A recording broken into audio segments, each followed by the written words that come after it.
Kita dilatih untuk survival di hutan. Latihan selamat diri lah. Lepas tu dia ajar makan ular bewok dan makan kera. Sedap juga. Apakah hukumnya?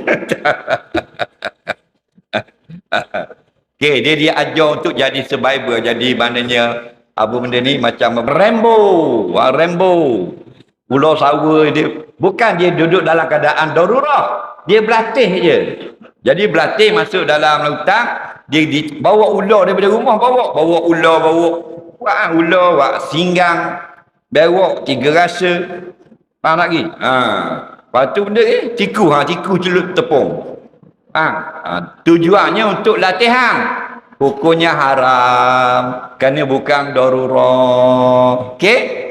Darurat kena berlaku sungguh.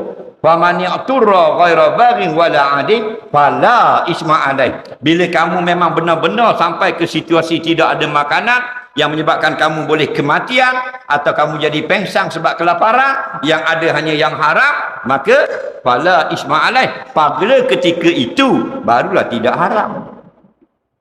Kita pergi berlatih dulu. Mana boleh berlatih benda haram, okey? Tak boleh. Wajib kena bertaubat.